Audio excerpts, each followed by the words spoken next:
Well, we're going to talk about that part of inspiring people to become disciples of Jesus today as we get into the next part of our message on what it means to be walking daily with Jesus. So we already started the service off this morning thinking a little bit about how we learn. And we talked this morning about how we learn to talk, and it's a process. And it's a process in which we imitate or we mimic other people and their actions. If you think about young children, they learn through imitation. Okay? Babies learn their very first words because they are imitating the adults around them. And so we learn early on the value of imitation, and it becomes foundational then throughout our entire life. Now, if you have had the opportunity to have children in your home, you can tell that they have imitated you. Sometimes they have imitated you doing things that you don't want them to imitate you doing, but they imitate you nonetheless. Regardless of our age or stage of life, we are all learning new skills all the time by imitation. Okay? Think about this for a moment. If you play a sport, okay, chances are you have learned something about that sport by imitating others. If you play a musical instrument, chances are good that you've learned by imitating somebody who played that instrument. When we talk about artists, oftentimes about artists imitating the technique of another artist. I would imagine that on-the-job training, you learned some of that simply by imitating someone else. Now, imitation's not only just a positive thing, sometimes we imitate the negative things, and unfortunately, we have to be aware of that because we don't want to imitate negative behaviors or negative characteristics. But I just love this whole field of learning theory and how we learn. You may know that there are different styles of learning. Some people are visual learners. They learn by seeing. Some people are auditory learners. Just talk to them and they'll learn. Some people learn by reading and writing. Some people are active learners, or what we call kinesthetic learners. But the important part to remember here today is not only do we have different ways of learning, but there are different ways by which we retain that which we learn. So here's one of the worst ways to retain knowledge, and that is to listen to a lecture. Okay? I don't know what this has to say about all the sermons I've preached over the course of my lifetime, but the average retention rate for listening to a lecture, 5%. 5%. I've said an awful lot. I've invested an awful lot of time to only get a 5% return on that investment. But listen, there is some good news in this. Okay? If you actually go home and talk about what you've learned. Okay? That's why we give you that sermon outline in the bulletin or online. You can find it on the Bible app. If you actually use that, take some notes, and go home and talk about it, you will remember 50% of what you learned. 50%. That's a big jump from 5% to 50%. Now, here's another jump, okay? You can go from 50% to 75% if you actually put it into practice. Okay? So when I'm done today and I give you some things to practice, if you actually practice what you've learned today, you will remember 75%. Now, one more. You can up that number to 90% You can retain 90% of what you are learning today if you teach it to somebody else. If you teach somebody else what you are learning today, you will retain 90% of what you learned. Just to give you a real quick example, I've had people tell me all the time, Pastor, when I was teaching my small group or when I was teaching in Sunday school, I learned way more than I ever knew before. And the reason you learn more when you're teaching somebody else is because you retain it. And so that's what's going to play into our message today, this whole idea of how we literally retain what we're learning and how we share that learning with other people. Now, Jesus understood this, and that's why Jesus' invitation to his disciples was, come follow me. Come follow me. Do everyday life with me, because when you follow me, when we do life together, we are going to learn more. We are going to internalize it more when we are together, when we're experiencing it together. And let me tell you, Jesus' disciples, again, this is why I love this book, and I know it's true because they tell you about the failures as well as the successes. And let me tell you, some of Jesus' disciples were real failures, okay? But they learned in the process. And they did it because they experienced life together by proximity with Jesus and by practicing what he taught them. And so we learn best to be disciples of Jesus through imitation. Okay, so when Jesus says, come follow me, it's really an invitation to internalize the words of Jesus, to imitate the ways of Jesus, and to partner in the work of Jesus. Now, Jesus was a master at what we typically call today apprenticing, okay? Finding somebody that you can share what you know with someone else. It's a lost art if you really think about it. There's not a lot of apprenticing that necessarily goes on, but I found this video recently, and it's about a sword maker in Japan. And he talks about how he was apprenticed, and it also talks about then how he took on an apprentice. Now, this is a fascinating story. This is only going to take you 2 minutes to watch it, but you do have to actually watch it because it's all in Japanese, and so you've got to read the closed captioning, okay? It's slow, and trust me, it's slow, so you don't have to worry. You can read it.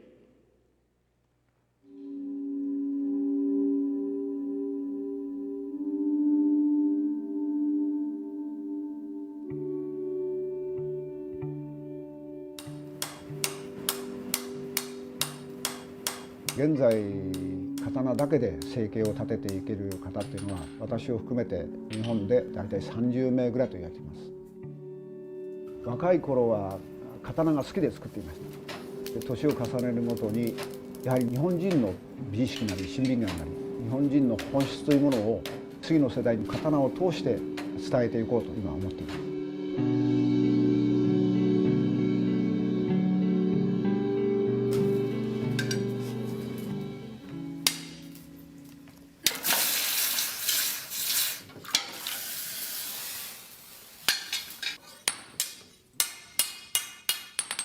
大学の頃でしたが、ある雑誌に今の私の師匠である宮入明平の写真集が載っておりまして、まだ刀を作っている方が日本にいるっていうことが分かりまして、そこで初めて刀鍛冶になろうと思って決心しました。家族は反対しましたね。刀で生計が成り立つとは到底考えられないので、刀鍛冶になるんだったら、家出ていけと言われましたね。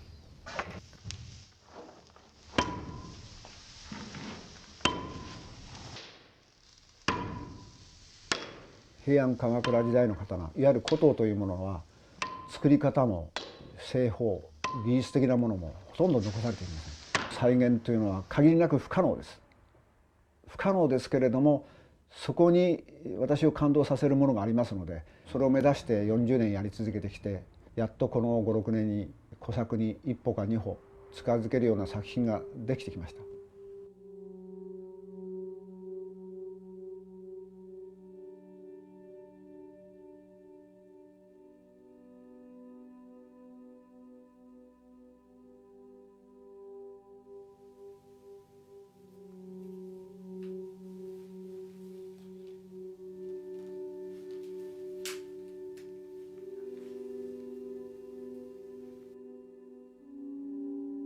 伝統工芸に携わっている人間はどうしても自分の技術を伝えていこうとする場合に時代に迎合する方向に走っていきます。そうすることによって我々の持っている技術が少しずつ本質を外れていくんです。ですけれども本質を外してまで伝統文化を次の世界に伝えていくっていうことは意味のないことだと思います。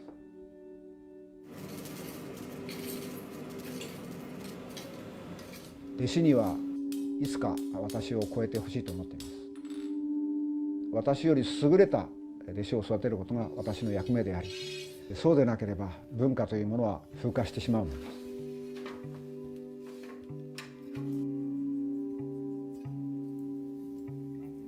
私が師匠から受け継いだのは技術だけではありません。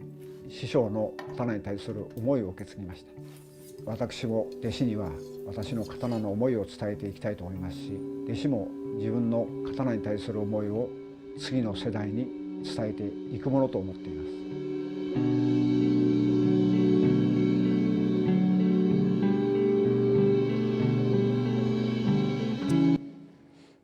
Just so you know, there is a longer version of Mr. Watanabe's story. If you can find it on, YouTube.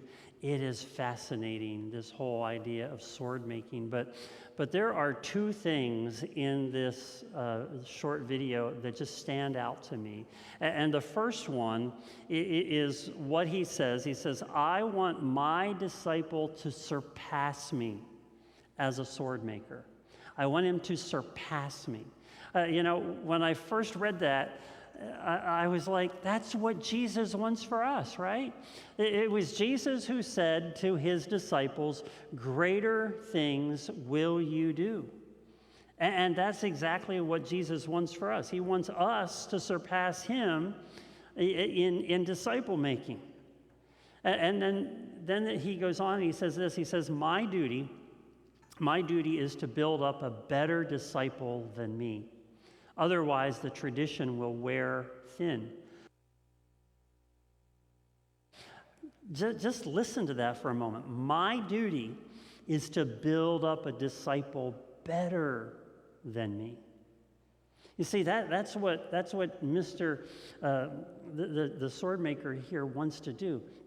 He wants not only to pass this on, he wants somebody to have even more passion for it. And that's what he says in the second part. He says, "I want my disciple to receive my passion so he can pass down his passion," get to the last part here, "to the next," what's that last word? Yeah. Did you notice? It's not just to the next generation, but to the next generations, plural. You see, what he's teaching is something that he wants to continue on for generations. And folks, that's what it means for us to be disciples. You are discipled so that you can disciple the next generation. And your passion for Jesus needs to be something that can be transferred to the next generation so that they can pass it on for generations to come. That's what the psalmist wrote about in Psalm 145, verse 4. It says, "One generation commends your works to another. They tell of your mighty acts." See, your calling Your calling as a disciple of Jesus is to internalize the words of Jesus so that you can then imitate the ways of Jesus, so that others who are that you are discipling can pass on the words and the ways of Jesus to the next generation. And one of the most influential places where that will ever happen is in your home. It will happen in your home. And when I watch that video of the sword maker, it makes me ask this question: do I have the same kind of passion that he does for his work? Am I willing to do the tiring, hot, unrelenting work of discipling another human being to be a disciple of Jesus with the same kind of passion that I have? Now, if your answer to that question is yes, then the next question that you'll have is how, and that's taught to us in the book of Deuteronomy, chapter 6, verses 6 through 9. And I want to read this passage to you and then come back and take a look at it. But it says here, these commands, and this is really a restating of the commandments that God had already given to the nation of Israel. And it says, these commands that I give you today are to be on your hearts. In other words, they are internalized, okay? They've been internalized in you. Then what are we to do? We are to impress them on our children, okay? This is the whole imitation part. Impress them on your children. And then how do we do that? Well, we talk about them when we sit at home, when you walk along the road, when you lie down, and when you get up. And that, folks, is just everyday life. Nothing complicated about it. It's just everyday life. Okay? Discipleship happens in our relationships. Discipleship happens in our everyday experiences. It is integrated into all the aspects of your life. Being a disciple of Jesus is not something that you add on to your life and all of the other things that you do. It is integrated into every aspect of your daily life. And that's exactly what's played out for us here in this passage. Okay? Talk about them when you sit at home. Okay? Now, in the time when they wrote the book of Deuteronomy, there wasn't one of these in everybody's hands. But what if we put these down and we actually had a conversation? And not by texting each other. But what if we really had a conversation with each other? Discipling our kids doesn't have to mean that we sit down at the end of every day and read a daily devotional from Keys for Kids like we did when our kids were little.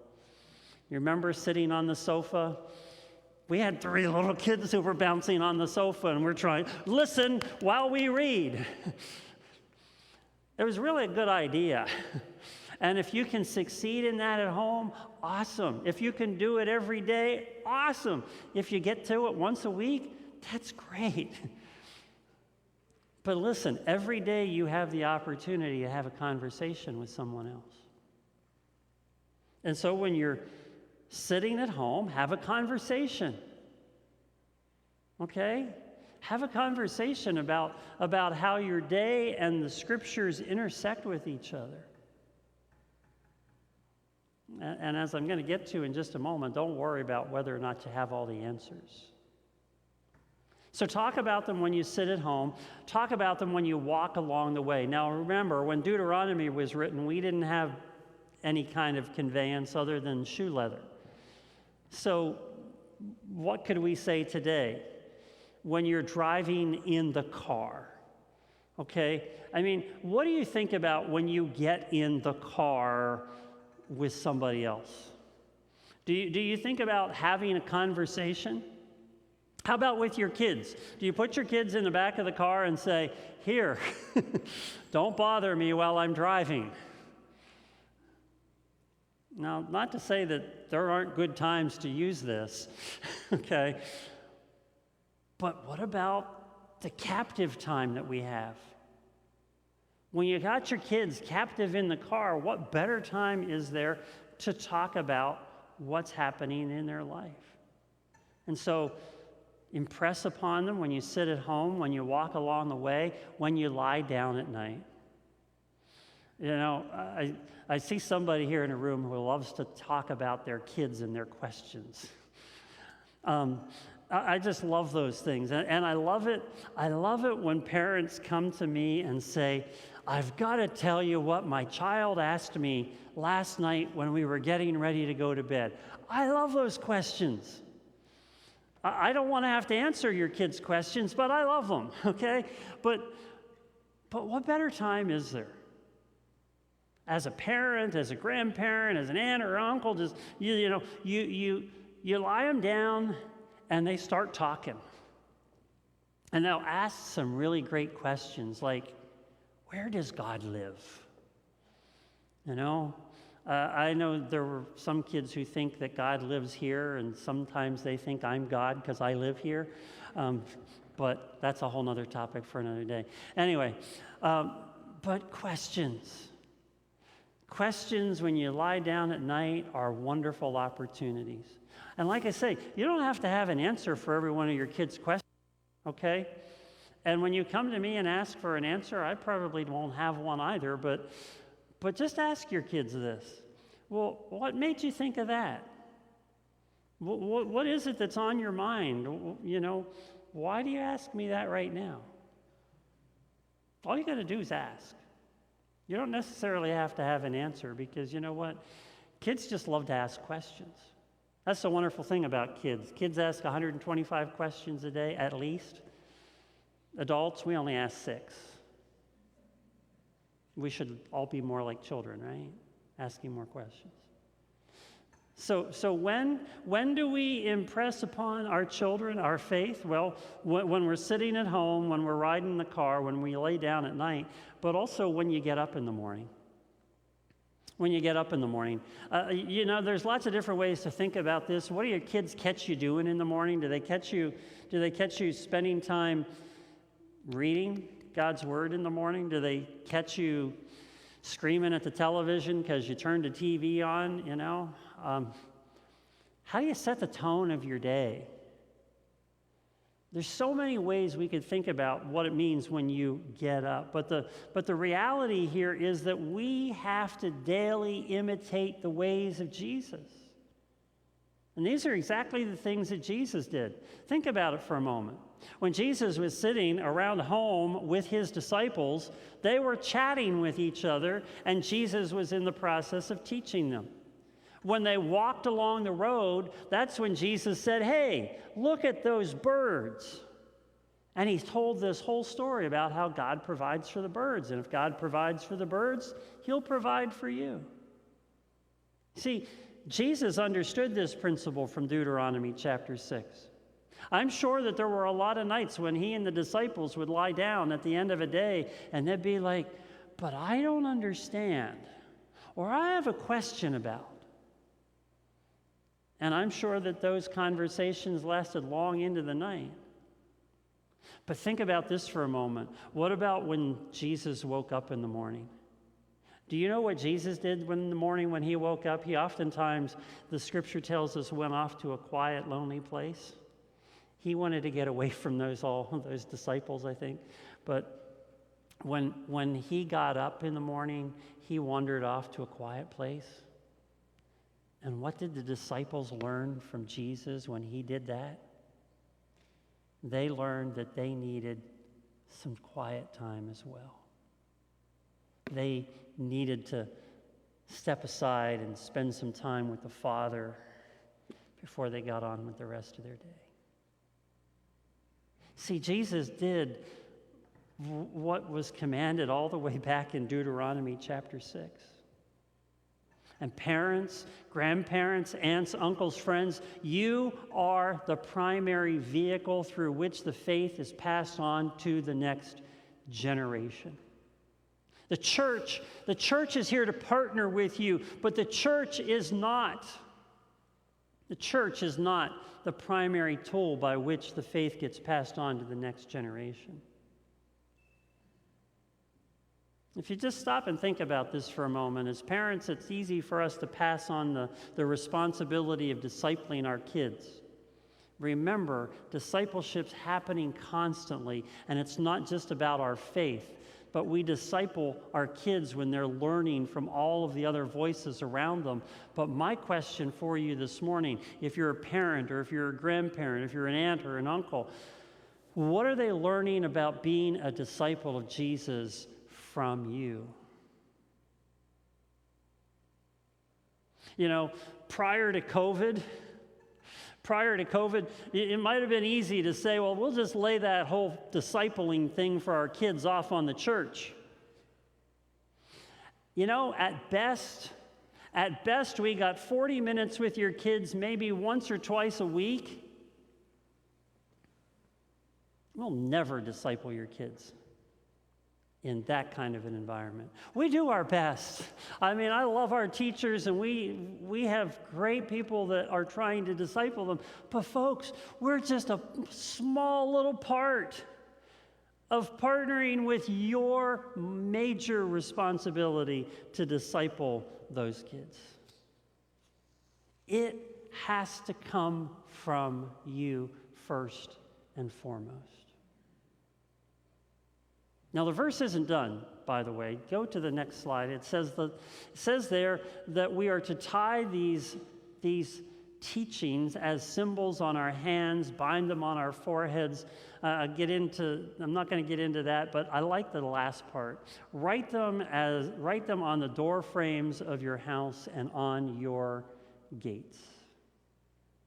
Now, when I read that, I remember something I was talking about last week, how I said that we need to let the words of Jesus take up residence in our lives, and part of that means that we decorate the walls of our homes with the words of Jesus. Well, you know, that verse is still lived out in Jewish homes today. If you've ever walked to the home of a Jewish family, you will find that on the door frame of their house, you will find a mezuzah. It's a reminder of the words of this passage from Deuteronomy chapter 6. And it is a daily reminder as people come home from the swirl and the whirl of the outside world that you are walking into a place of learning and conversation and imitation and practice of what it means to be a disciple. And so what if we could do the same thing? What if we could place those things around our homes that became reminders to us of what our homes are intended to be? And so here, wrapping all of this up, is what I want to challenge you to think about. How are you apprenticing the next generation of Jesus' disciples? Who's teaching you? And who are you in turn teaching?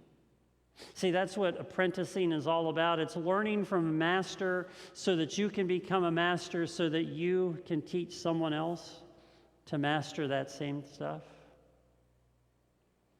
We are called to pass on to the next generation that which we have internalized as we have learned the words of Jesus. We are called to imitate the ways of Jesus. We are called to partner in the work of Jesus. That's what you and I are called to do. It is not something we can pass off to somebody else. It is our responsibility. And so that's what we're called to do. I love these words about what an apprenticeship is all about. Here on the screen, there's 5 steps in this. Some people have knocked it down to 3, some 2, whatever the case may be, but it's very simple. I do, you watch, we talk. That's where apprenticing really begins. You do something and somebody else is watching you and you talk about it. Then you do it, or I do it, and you help me, and then we talk about it. And then you do it, and I help you, and we talk about it. Then you do it, I'll just watch, and then we talk. Do you happen to remember what's the most important thing here? Did you figure it out? It's the talking part.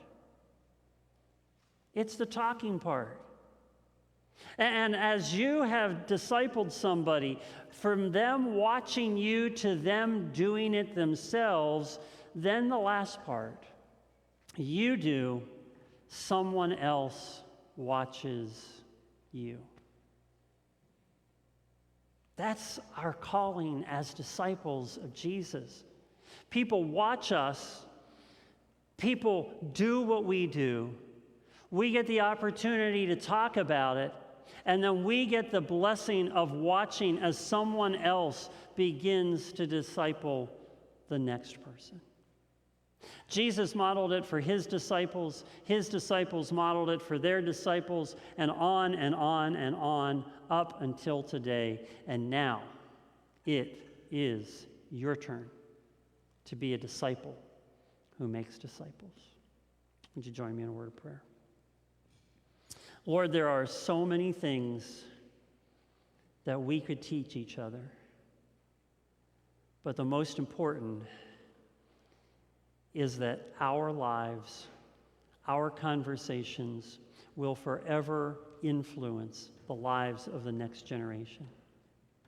And my prayer is that today we will take on that responsibility to use the moments when we sit at home, as we drive, as we lie down at night, and as we get up in the morning, to use these opportunities of everyday life to disciple those who are coming after us. Lord, may we hear your invitation again today to come and follow you, and in turn, may others follow us as we follow you, so that they might become your disciples as well. I pray it in Jesus' name. Amen.